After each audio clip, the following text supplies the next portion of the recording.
Hey guys, tonight we dive into the life of someone who had the gift of music, the charm to win hearts, and the misfortune to be born in the wrong century for either of those things to matter. This is the story of a medieval bard, a man who could make a crowd laugh and cry, rhyme love with dove, and still end the night cold, hungry, and completely broke. Your life begins in a one-room shack that smells like boiled cabbage, goat hair, and the long echo of poor decisions passed down through generations. You don't know the exact year because, frankly, it doesn't matter. This is medieval Europe, a time where the air is thick with plague, superstition, and the sound of people pretending they aren't hungry. If you make it past childhood, you're already beating the odds. You come from a long, proud line of nobodies. Your parents are peasants, meaning their job is to survive the day and hope tomorrow doesn't demand too much. Their legacy to you is a back that aches by the age of 12 and an understanding that dreams are things rich people can afford. But you're different. Not useful, exactly, but different. You hum songs while working, whisper words that sometimes rhyme, and can remember entire verses after hearing them once. It's not much, but it sets you apart. And in a world where most people are busy trying not to die, having a talent is suspicious. Your mother worries it's the devil's doing. Your father suspects it's laziness disguised as poetry. And the village priest? He's already eyeing you with that look he reserves for livestock that needs purging. But then, something strange happens. One day, while you sing, people stop. Not for long, just a moment. Long enough to miss a turnip row or burn their bread. And in that moment, their eyes focus on you, not in anger, but in attention. In a time when entertainment means rumors of who's sick and who's dead, a song is rare magic. Then, one muddy summer afternoon, a troupe of traveling performers limps into your forgotten village. They wear reds and blues brighter than any flag you've seen, smell like beer and freedom, and speak in stories of kings and castles, dragons and doomed lovers. Their tales are as exaggerated as their gestures, but for a few glorious minutes, everyone forgets their aching knees and empty stomachs.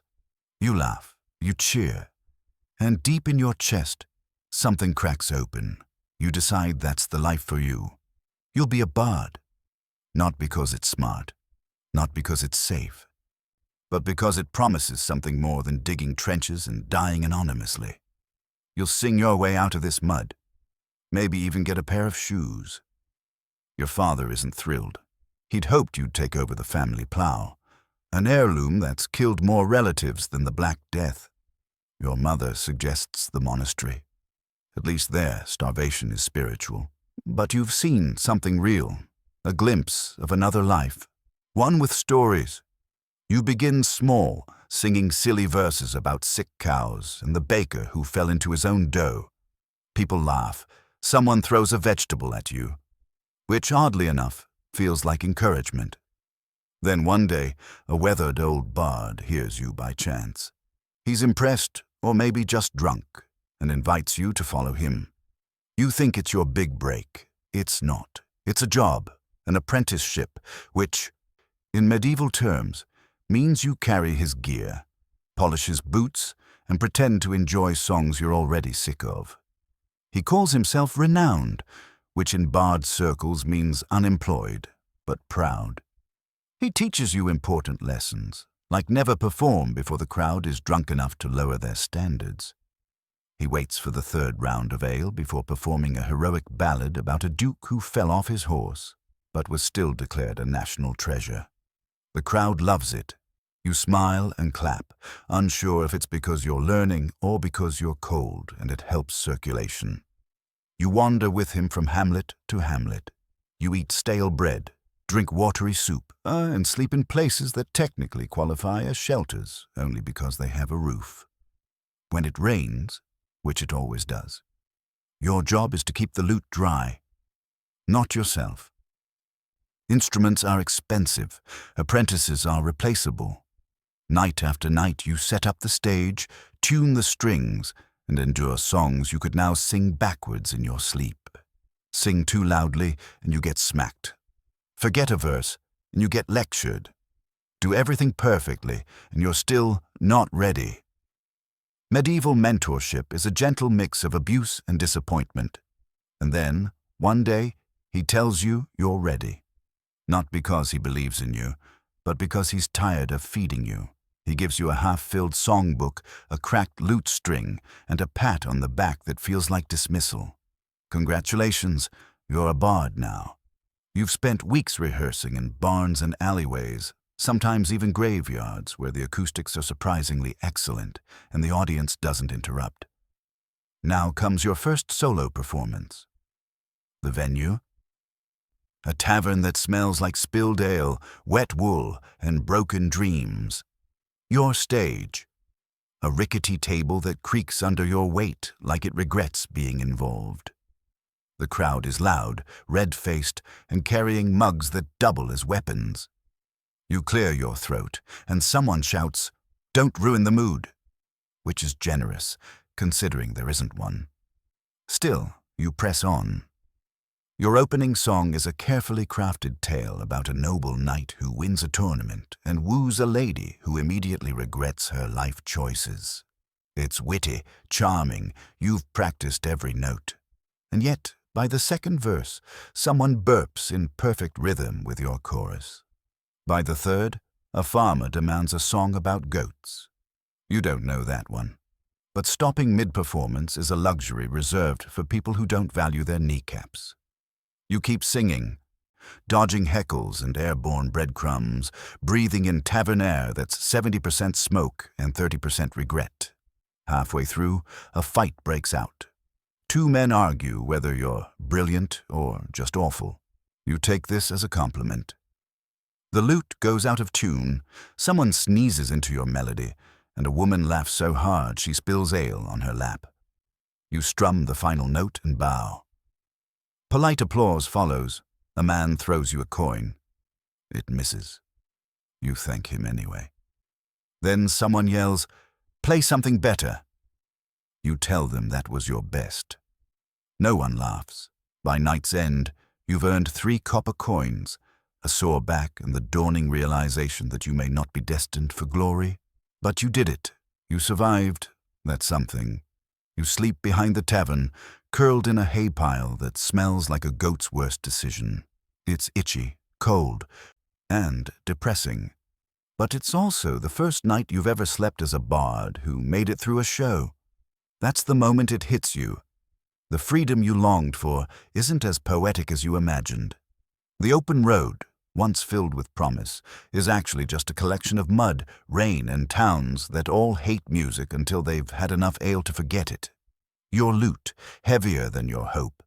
Your shoes, one puddle away from extinction. You travel mostly by foot because horses are for people who matter. And when the sky turns gray, as it always does, your instrument warps, your clothes soak through, and your melody sounds like it's being strangled by frostbite. Occasionally, you share a fire with bandits, everyone pretending not to be what they are. You laugh at their jokes. They laugh at yours. No one mentions the knives. You learn strange survival skills, like how to sing softly when wolves are nearby and loudly when peasants are drunk enough to toss coins. You learn that sleeping under a wagon is marginally safer than inside it. Wagons attract drunks, and drunks attract vomit. Time becomes blurry. Summer feels like a wet sponge.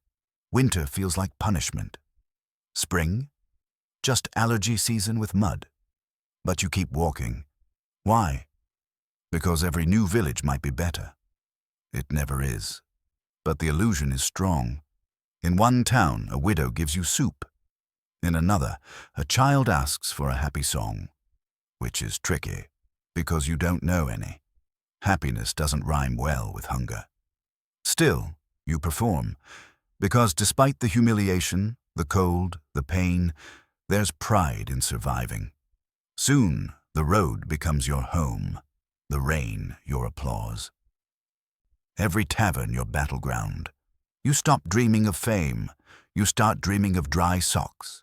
At night, you lie on frozen earth beneath stars that don't care if you live or die. You stare into the sky and pretend this journey is noble, romantic, like you're a torchbearer of ancient tradition, a voice echoing across time. Then it rains. Again. And you remember. You chose this. And that's the most depressing part.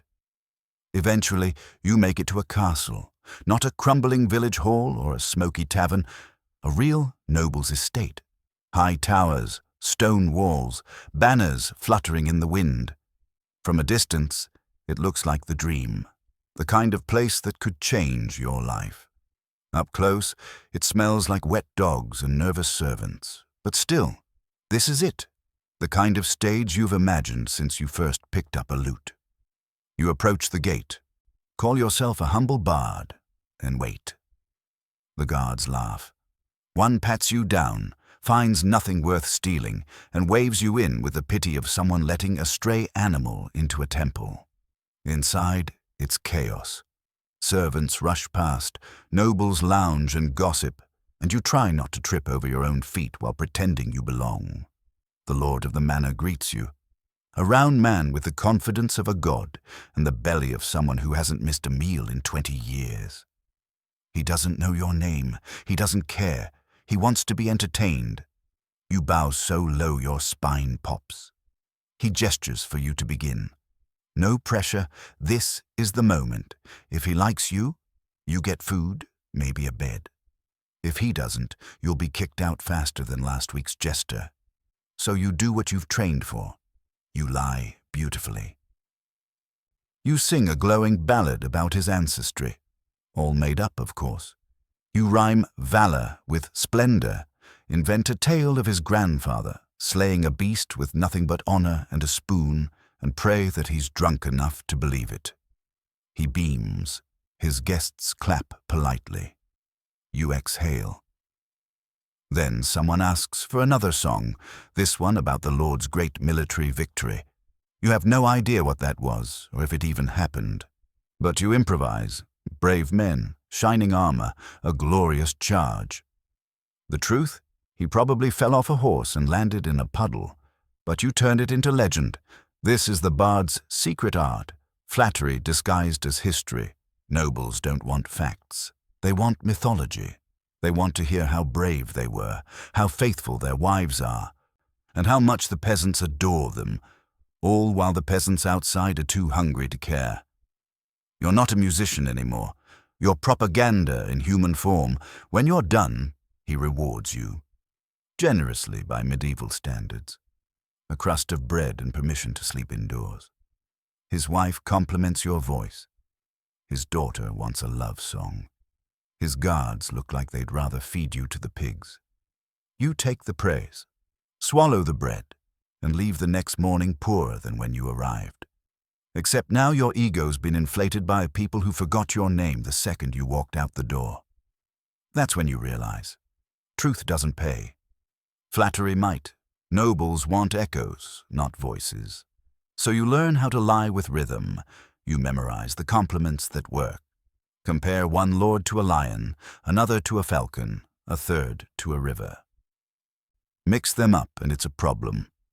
The lion doesn't like being called swift and dainty. The falcon doesn't want to be described as hairy and loud. But you get better.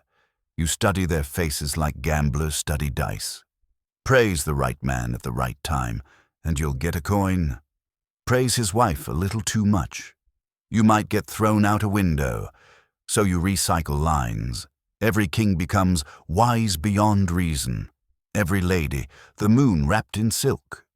Every knight, a sword blessed by angels. No one notices. Nobles don't talk to each other, and if they do, they're too self-absorbed to recognize a reused compliment. You get bolder. You perform for a duke who lost a battle and spin it into a holy retreat, a tactical masterstroke. He laughs. His soldiers cheer. You get a free meal, and that's when you truly understand. Bards aren't artists. They're survivalists. You're less a poet and more a damage control specialist with a flair for rhyme. But here's the catch. When the song ends, so do you. They clap, they nod. Then they forget you. You're a shadow with a melody, a disposable charm, but still, you keep going. Because every false word buys you one more night away from the mud. And in this life, that's as close to success as you're going to get. You'd think, with all the hardships, the cold roads, the forgetful nobles, the stolen applause, the worst part of being a bard would be the loneliness. But no, the worst part is meeting another bard. The first time it happens, you're thrilled. Here, finally, someone who understands. A fellow artist, a comrade in melody and misfortune. But he smiles at you the way a cat smiles at a bird. Within minutes, he's strumming your own song louder and faster, stealing your crowd and twisting your verses until the tavern roars with laughter. At him. Not at you. That's when you learn. Bards don't share. They compete, viciously. They steal lyrics, spread rumors, and sabotage shows. It's like being trapped in a medieval version of a talent show where everyone hates each other and the prize is a bowl of soup. There's a hierarchy among you performers. At the bottom are the loud drunks with untuned instruments. Above them, people like you, tolerated, occasionally fed. At the top, the court favorites, perfumed, smug, and so sycophantic they could flatter a corpse back to life. You all despise each other equally. Rivalries aren't subtle. One bard claims you stole his hymn. Another takes your best song and sings it in the next town, faster, with a better punchline. One guy even trips you mid-performance and calls it choreography. You start carrying a knife. Not for robbers, for other performers.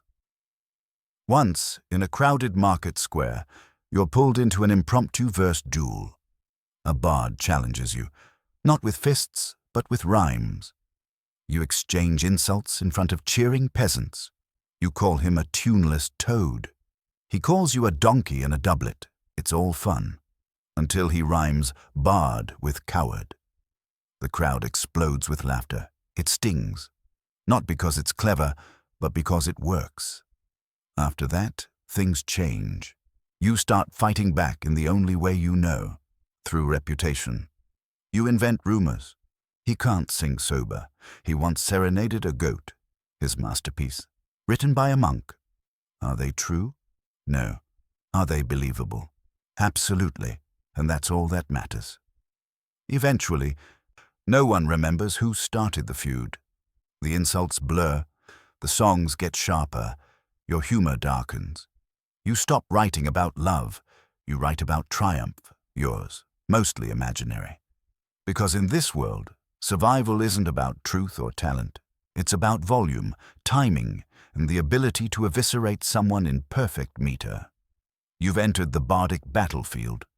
No swords, no armor. Just words sharper than steel and egos more fragile than a wineglass in a brawl. And finally, you're learning how to win.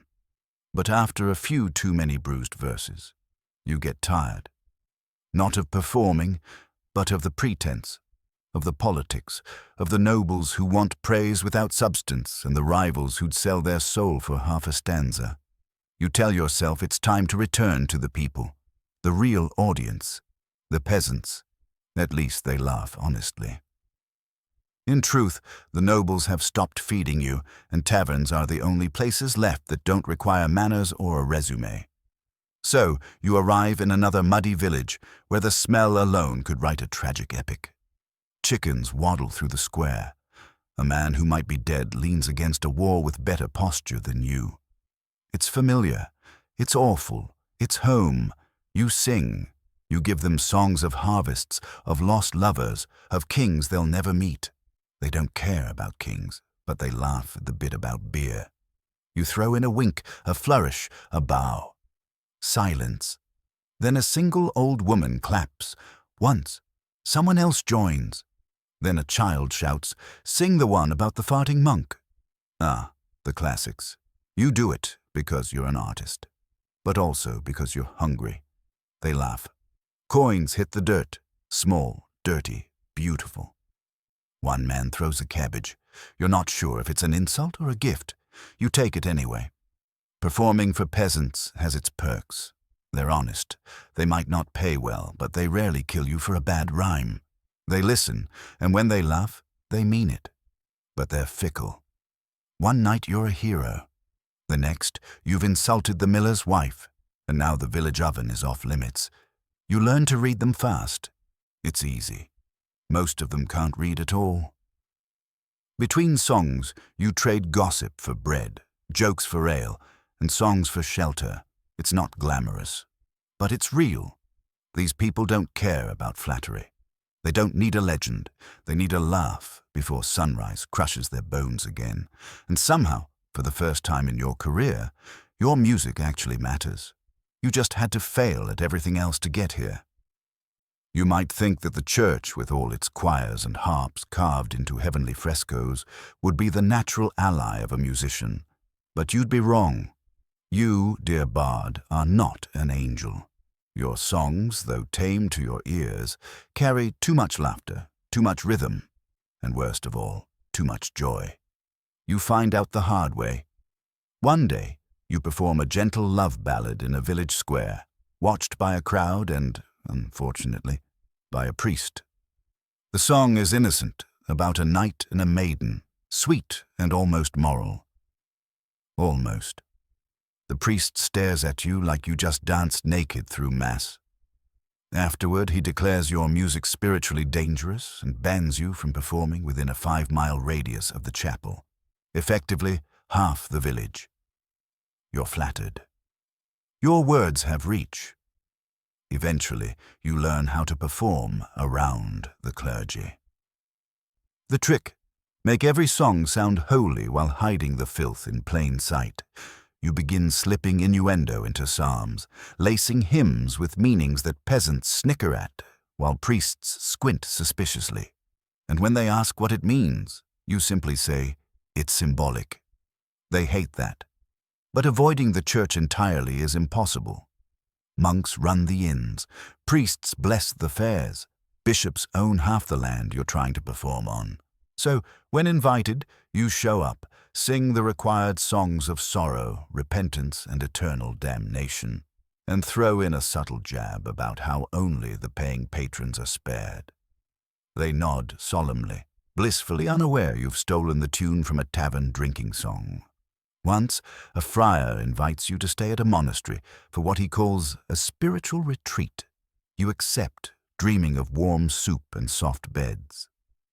What you get is 3 weeks of copying hymns, scrubbing stone floors, and pretending to find inner peace in absolute silence. The monks are kind, yes, and also humorless. When you crack a joke, they look at you like you've confessed to eating scripture. Still, religion has its benefits. Soup, mostly, and guilt. So much guilt. You survive by singing vague songs where wine becomes holy joy and love becomes devotion to God. The red-haired girl from your favorite chorus? Now she's the Virgin Mary. You leave the monastery with a blessing, a warning, and a missing wine jug you definitely didn't take. One truth sticks with you. The church forgives every sin except originality, and that's the one you commit every night. Then winter comes. It doesn't arrive like a season. It arrives like punishment. The sky grays. The roads vanish under snowdrifts. Your lute strings snap like brittle promises. Inns are full. Paths are frozen. The world becomes quieter and crueler. You find yourself stranded in a village that can barely feed itself, let alone its entertainers. Your performances shift from show to survival. You sing lullabies to cows in barns in exchange for shelter. You play love songs for people too cold to hold hands. You sleep beside livestock and wake with hooves closer than you'd prefer. But they don't throw things, they don't heckle, and they don't expect rhymes. They're your kindest audience yet. Food becomes holy. You'd pray to any god for bread. You sing at weddings and funerals, sometimes both on the same day, and festivals that are mostly excuses to drink and forget how cold it is. Once, you perform for a family of 7 in a cramped cabin. They pay you with half a bowl of turnip stew and a place by the fire. They fall asleep before you reach the second verse. It's your best review in months.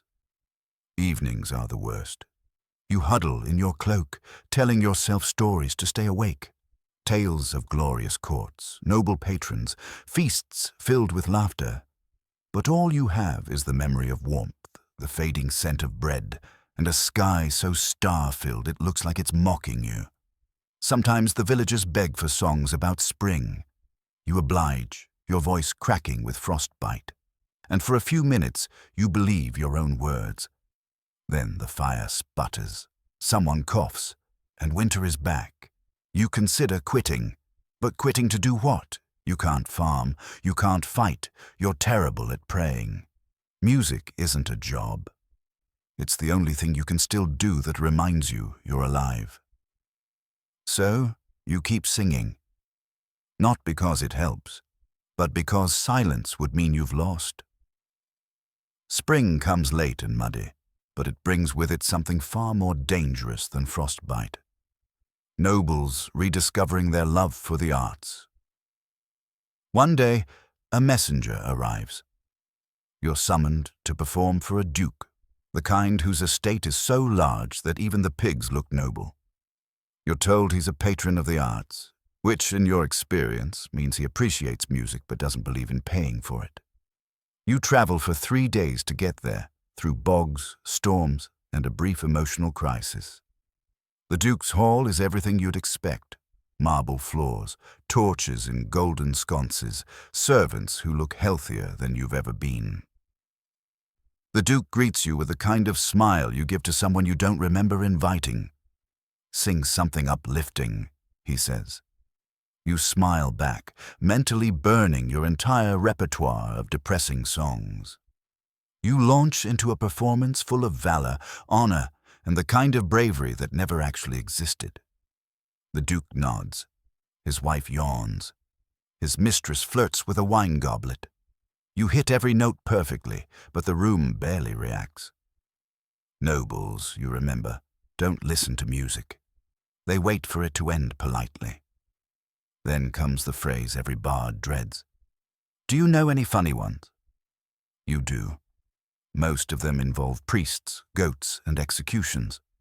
Not the kind of humor the court finds charming. You try something tame. The crowd chuckles. The Duke doesn't. He stares at you like you've insulted his bloodline, which, statistically, you probably have. Still, he compliments your spirited effort and tosses you a coin that looks like it's been dropped more often than used. His wife asks for a love song. His mistress offers you wine. His guards offer directions to the exit. That night you sleep in the servants' quarters, composing a song you'll never dare perform. O noble lord, so round of waist, whose sense of humor hath no taste. The chambermaid laughs. You both pretend it didn't happen. At dawn, you're asked, politely but firmly, to leave. The official reason? We prefer music that offends fewer people. You walk away with an empty stomach, a bruised ego, and a new understanding of aristocracy, rich, powerful, and violently allergic to joy. But at least the wine was good. Then comes summer, and with it, festivals. You hear whispers of a midsummer fair in a bustling town. Music, food, games, and, most importantly, paying audiences. You imagine glory, cheers, coins, and maybe clean water. You should know better by now. The fair is chaos.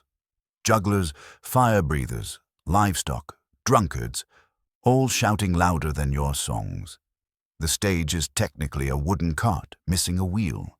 The air smells like sweat, roasted meat, and panic.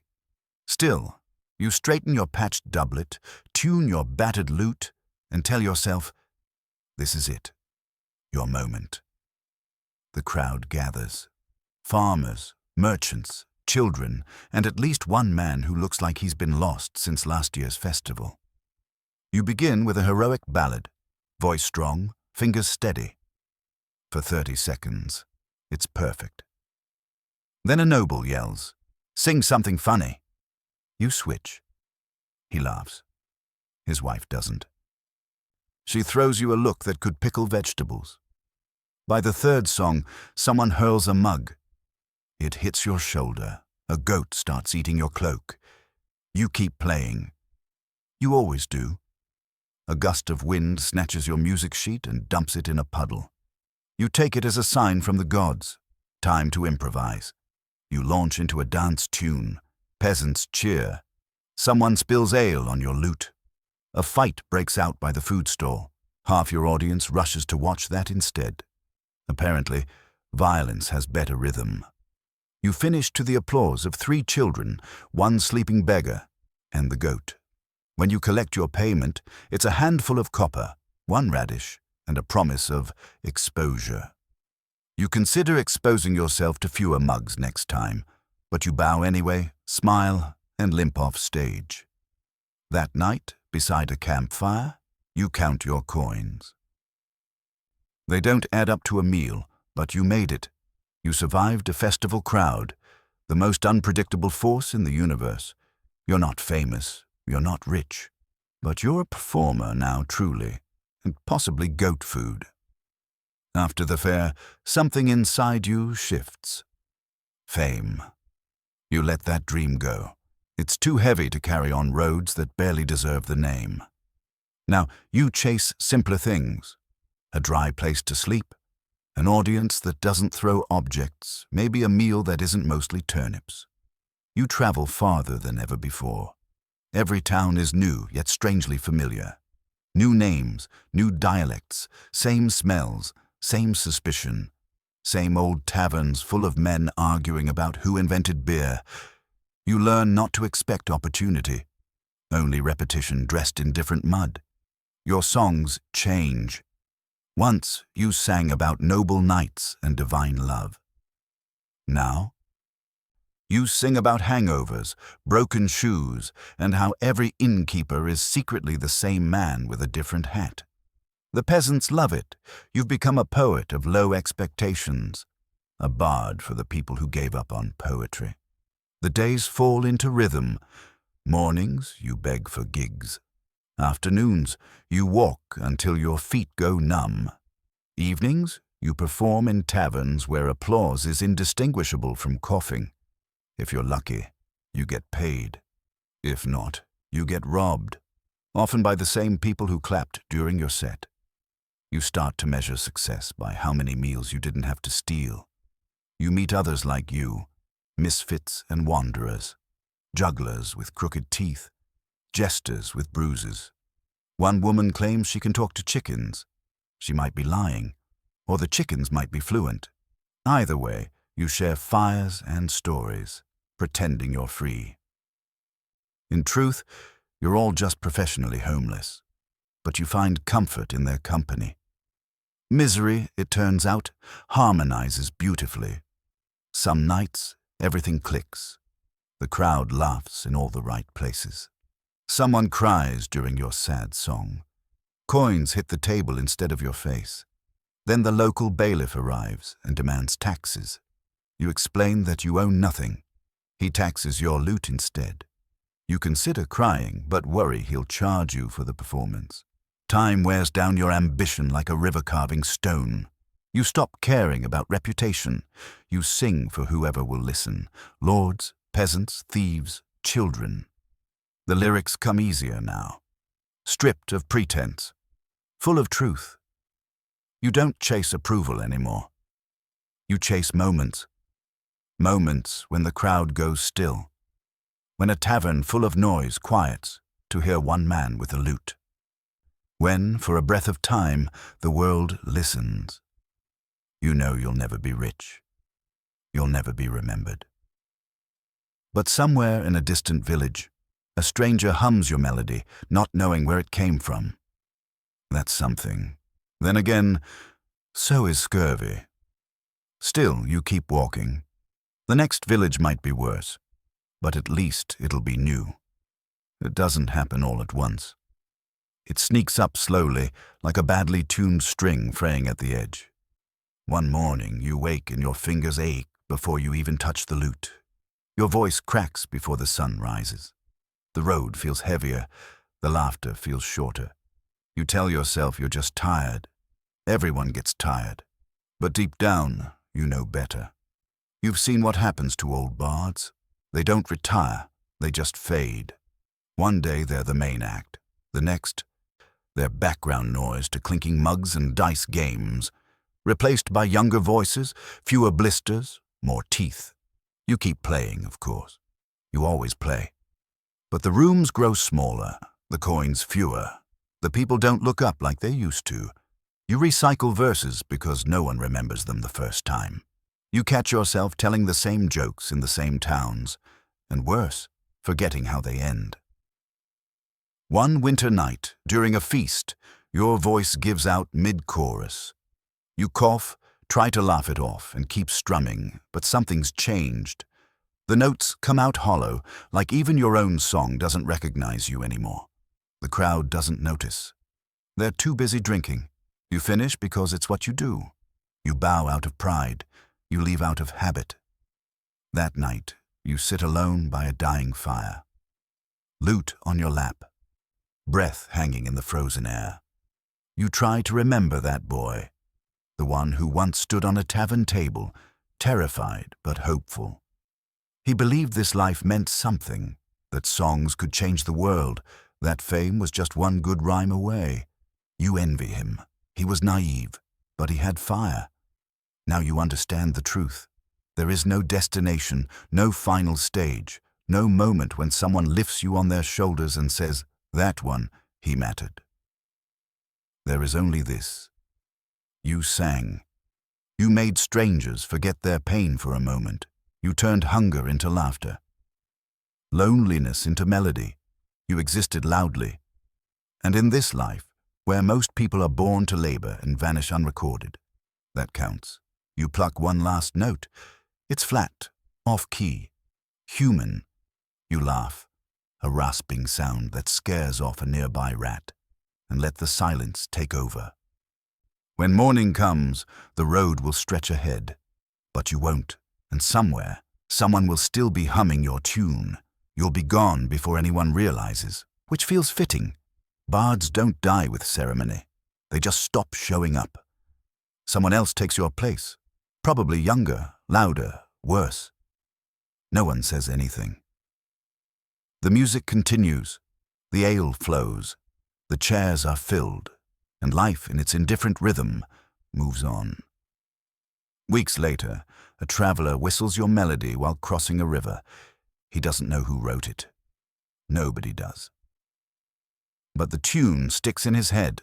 He hums it to a farmer, who hums it to his daughter, who sings it to her child while spinning wool. The words blur, the tune shifts, but the rhythm lives. Centuries will pass before anyone writes your name down, and when they do, they'll spell it wrong. A monk will copy one of your verses into a manuscript and label it anonymous. He'll get the credit. He'll also butcher the timing, but your song will endure. Half forgotten, whispered in dusty halls, echoed in ballads sung by people who'll never know your story. And that's your legacy. Not fame, not fortune, endurance. You were never famous. You were never meant to be. But in the small, smoky corners of the world, in villages where roofs leaked and soup boiled over firewood, you were something more valuable. Remembered, if only in pieces. Strangers hum your tunes with no idea who composed them. The lyrics change from mouth to mouth. The melodies bend with time, but the rhythm, the feeling, survives. You've become folklore. Not a name, a sound, a shape in the corner of someone's memory when the fire burns low. And yet, even in this fragile immortality, the world moves on. The new bards arrive. Louder, cleaner, hungrier. They sing of love, of glory, of gods you stopped believing in. They smile too easily. Their fingers haven't bled yet. They play your songs, faster, fancier, and pretend they made them up. You watch from the back of the tavern. No one notices. That used to hurt. Now it simply is. You drink what you can afford. or what someone forgets to guard. You listen quietly, and when they finish your song, to applause you never received, you clap too, because they're not stealing it. Not really, they're keeping it alive. Still part of you itches. The part that remembers standing on a crate in a blizzard, singing through cracked lips while frost clung to your lute. The part that recalls every thrown potato, every muddy boot, every breathless moment when the whole room fell silent. Because of you. They'll never know that feeling.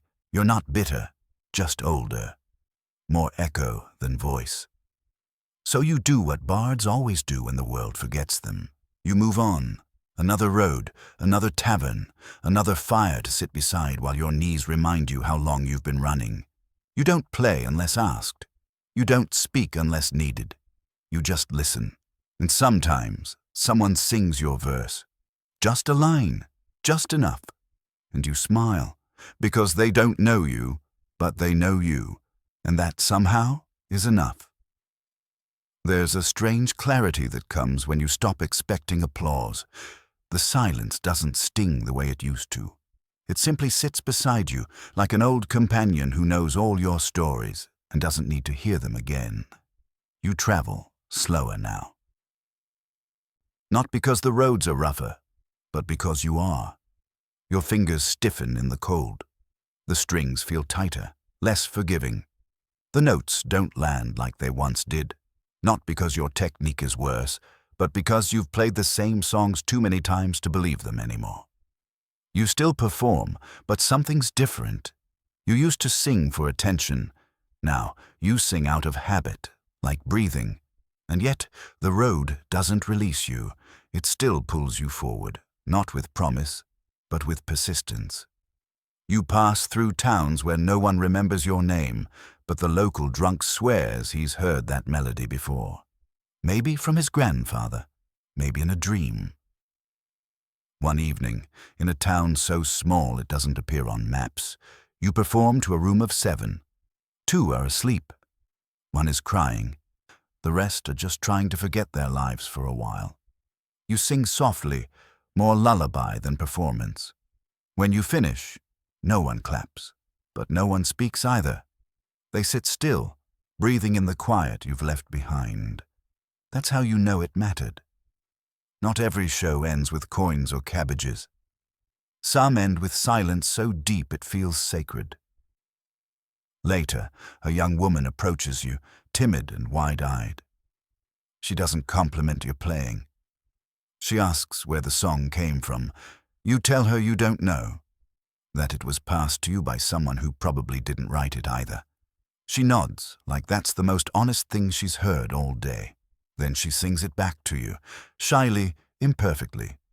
And for a moment, you see it, the chain, the unbroken thread from bard to bard, voice to voice, stretching backward through centuries. You're not the first. You won't be the last. You're just one verse in a longer song. That night, by the fire, you whisper new lyrics into the wind. Not because anyone will hear, but because it feels right. You're not writing for audiences anymore. You're writing for the silence, for the memory of that first time someone listened and didn't look away. You know you're fading. Your steps are slower. Your hands shake in the mornings. Some days you forget how a chord is supposed to feel, but you also know this. The music will survive. It always has. It will twist and change and lose your name. But somewhere, in a tavern or beside a cradle, or under a tree on a warm summer night, someone will hum your tune, and that is enough. You used to think that the hardest part of being a bard was the hunger, or the cold, or the aching loneliness that curled around you each time the crowd dispersed and you were left sitting in the quiet with nothing but an empty mug and your own heartbeat for company. But now you know the truth. The hardest part is the fading. Not just of your body, though that too. Your knees grind like old hinges, your back protests every step, and your voice, once sharp and clear as a bell, now wavers like smoke in the wind. No, what haunts you more is the fading of your place in the world. Once your songs filled rooms. They made peasants laugh and nobles blush. They bought you meals, shelter, warmth, even a kiss now and then. But now, you sing, and the room doesn't hush. The laughter no longer comes. The coins drop slower. The innkeepers look through you, calculating whether it's worth giving you stew in exchange for another night of tired ballads. You see it in their eyes. They've heard better. They've seen newer. Your stories smell of mildew. Your music tastes like yesterday's bread. And yet you keep going. Why? Because what else is there? You don't farm, you don't preach. You've never been good with tools or trades. You've spent your whole life chasing echoes of applause, of joy, of something that felt like purpose. To stop now would be to admit it was all for nothing. And you can't do that. Not yet. Not when you still have one song left in your throat, no matter how hoarse. You take fewer chances now. You don't flirt with noble daughters, you know how that ends. You don't challenge other bards, you've no energy for duels, verbal or otherwise. You travel light, speak less, sleep more. Your days stretch like worn parchment. But sometimes, just sometimes, a glimmer returns. You sit in the corner of a tavern, unannounced, unnoticed. A young bard plays on stage, full of fire and speed and ego. He fumbles a verse, a line you once wrote. The rhyme is wrong, the rhythm's off, and yet the crowd cheers. Not because he got it right, but because he believed it. And that's when it hits you. It was never about perfection. It was about presence. You, too, once fumbled your way through borrowed lyrics. You sang false glories to bloated lords and flattered drunks for crusts of bread. And maybe, just maybe, this young bard, with too much confidence and not enough wisdom, will carry your song a little further. So you don't correct him. You don't interrupt. You smile. You sip your ale. And when he finishes, you're the first to clap, slow, deliberate, proud. He sees you then, just for a moment. His eyes flicker with recognition, not of who you are, but what you are, a reminder, a path, an echo. Later that night you sit alone by the hearth, the embers dimming, your lute untouched. You trace the grooves on its neck, each one a scar from a night long past, a blade nick in one town, a candle burn in another, a crack from when you slipped on ice and landed wrong. It's not a perfect instrument anymore. But then again, neither are you. You pluck a single note, it wavers, hesitates, then rings out soft and true. You play quietly for no one, for nothing. A lullaby for the fire, a memory for the dark. The melody is old, older than you, older than the road, older than names. You hum along, your voice worn but steady. And for the first time in weeks, your eyes sting. Not from smoke, but from the realization that even though the road is ending, the song is still going. It doesn't matter if they forget your name. It doesn't matter if no one ever builds statues or sings praises. What matters is that you sang. That in a world too busy surviving to dream, you gave people one fleeting breath of beauty, one pause, one verse. And that is a kind of immortality, not carved in stone, but whispered in song. You stay longer in the next town than you mean to. Not out of comfort, the roof still leaks, the beer's still thin, and the fleas are more affectionate than the innkeeper. But something about the place feels slower, softer. It's not peace exactly, bards don't get peace, but it's close. People smile when you walk in. A child runs up and asks about the song with the dancing pigs and thunderstorm. You barely remember writing it. She remembers every word. You perform each night in the corner of the tavern. No stage, no lights, just you, a three-legged stool and your old lute with its cracked belly and frayed strings. You play the songs they want to hear, the silly ones, the sad ones, the ones about gods who forget their gods and fall in love with milkmaids. They don't clap every time. Sometimes they just nod or cry or lean in a little closer. You realize something strange, you've become safe, not feared, not adored, not even admired really, but trusted. The young bard from the other town shows up one day. He's got new boots, clean fingers, a polished instrument that gleams like a promise. He plays loud, fast, full of flourishes. He charms the room, especially the girls. You know that look in his eyes. You had it once. back when you believed you could sing your way into history. After his set, he finds you in the corner. "I used one of your songs," he says. He waits for your judgment. Maybe he expects a lecture, maybe a warning, but you just nod and ask him what else he's written. He tells you about a ballad, something about a war, a betrayal, a ghost in a castle. It's terrible. You tell him it's a good start. That's how it works now. You're not a rival anymore. You're something older, something quieter, a keeper of songs, not because you're wise, but because you're still here. And that makes you rare. One night, a man in a fine cloak comes into the tavern. He listens quietly from the back, orders nothing, drinks nothing, just watches. After your set, he approaches, says he's from a nearby estate. His master wants entertainment for a banquet. They've heard of you, he says. Somehow word still travels. You hesitate. You haven't performed for nobility in years. You remember the rules: bow low, flatter always, never sing too well or too true. But coin is coin and winters aren't kind. So you accept. You dress in your least worn clothes, scrub the mud from your boots, and trim your beard. You still look like a tired man pretending not to be dying, but at least you're presentable. The estate is everything you remember: cold stone, warm wine, fake smiles. The lord is young, handsome, and deeply bored. His guests are too drunk to notice the difference between talent and volume. You start with a noble, friendly tune, a sanitized tale of war and loyalty. They cheer. They throw coins. They ask for another. Then another. You sing until your voice feels like gravel in your throat. And just when you think you'll be dismissed with a handful of silver and a nod, the Lord leans forward. "Tell us something real," he says. The room hushes. You're not sure he means it. He's drunk, curious, dangerous, but you oblige.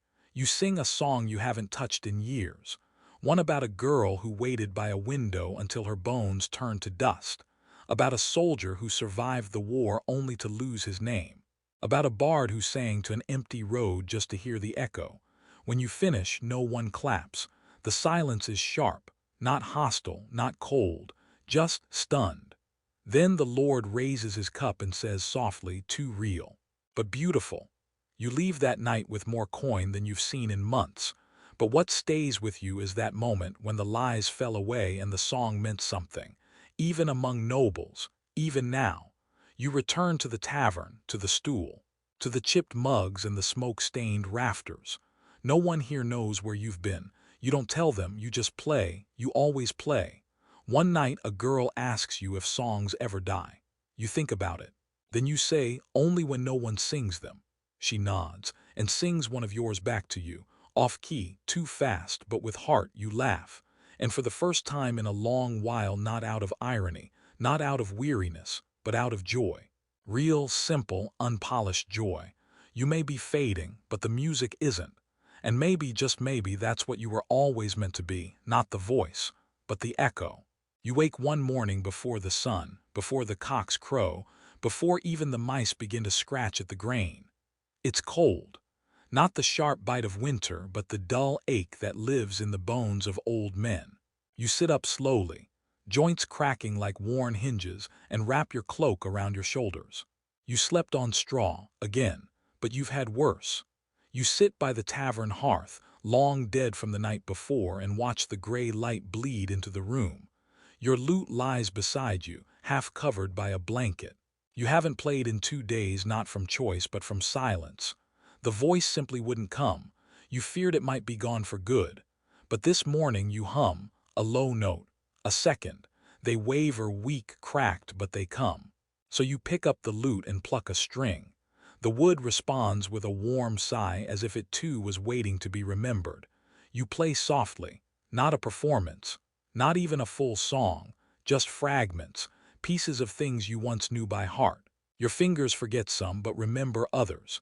A child's lullaby, a peasant's drinking tune, a melody you composed in a thunderstorm when you were 20 and thought you could outrun death with clever rhymes.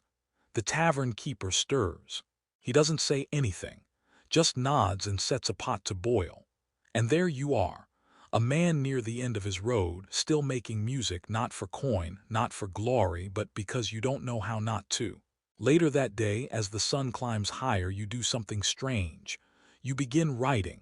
Not a song, a letter. It's addressed to no one, or maybe to everyone. A record, a confession, a map of memory drawn in verse and fragment and fading thought.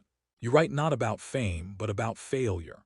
Not about the grand halls, but about the muddy fields, the broken strings, the nights you sang to silence and still didn't stop.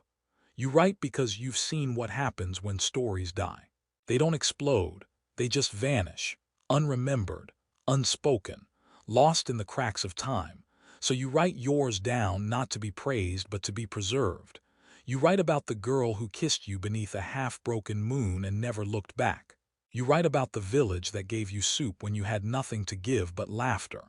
You write about the king who laughed at your joke, then ordered your arrest because it cut too close. You write about the countless roads, the aching feet, the frostbitten fingers, the stolen songs, the drunken applause, the love that felt real even if it only lasted a single verse. You don't know who will read it. Maybe no one. Maybe another bard decades from now, weary and hungry and wondering if it was all worth it. And maybe in those pages they'll see themselves. Maybe they'll feel a little less alone. That night, you perform again. The tavern is half full. There's a couple arguing in the back. A man asleep at the bar. A child chewing on a wooden spoon. No one special. No one important, except that they are. You sing as if it's your last night on earth.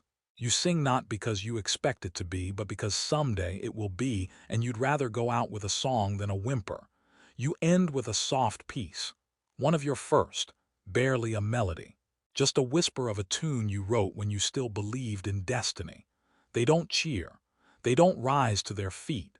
But they listen. And when the song ends, the room is quiet in that rare and precious way that means they heard everything. That night someone leaves a loaf of bread by your door. No note, just a gift. You don't eat it. You break it in half and give one piece to a beggar. He asks if you're the bard everyone talks about. You smile. Not anymore, you say. But you are, you always will be. The days blur. You stay in the village longer than you intended, not out of laziness, but because, for the first time in years, no one asks when you're leaving. And you don't offer. There's a rhythm to life here. The baker sings while kneading dough. The blacksmith whistles in between hammer strikes. The children skip through alleys humming tunes they don't know were yours. You walk among them like a ghost who hasn't yet decided to leave. No one treats you like a legend. They treat you like an old man with a funny walk and a good memory. And somehow that feels better. You still play some nights. Not every night. Your fingers aren't always willing. But when the fire is warm and the ale flows, you pull your lute into your lap and sing. The songs are simpler now. Less clever. More true. A farmer thanks you with a potato. A girl gives you a daisy chain. A boy asks if your stories are real. You tell him yes. You also tell him no, because the truth is they were never about facts. They were about feeling. The storm didn't actually last 7 days. The dragon wasn't quite so large. The night was probably just a drunk with a shiny helmet.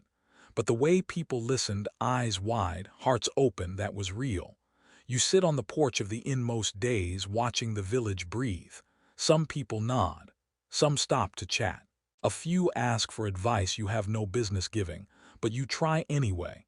And slowly, without you noticing, something strange happens. They begin to treat you like part of the place. Not a guest, not a curiosity, but a fixture. The chair on the porch is always left for you. Someone brings stew without being asked. The children ask you to name the stars, even when you get them wrong. You become, not the hero of a song, but the refrain, the line everyone knows, the part they hum without thinking. One evening, the young bard returns. His hair is longer. His boots are scuffed. His lute is chipped. He walks like someone who's played for too many rooms and not enough people who listened. You see the tired in his shoulders. He sits beside you, says nothing for a long time. Then, how do you know when to stop? You think for a moment, then another. Then you say, you don't, not really. You just start playing less, talking less. And eventually the road forgets you. He nods. Then, does that hurt? You smile, slow and sad. Yes, but not as much as it used to. He stays the night, performs in your place, plays too fast, laughs too loud, but he has heart. And the village claps, the children dance, the old men nod. You watch from your chair and it feels not like passing a torch, but like realizing the torch was never really yours. You just carried it for a while. After the music fades and the tavern clears, the young bard finds you again. He says, "You were right. It's not about being the best. It's about being there." You nod. You don't say, "It's also about surviving." You don't say, "It's about watching the world change and still finding a reason to sing." You just pat the bench beside you and share the last of your bread. He leaves the next day. You stay. You've walked enough roads. Now the world can come to you.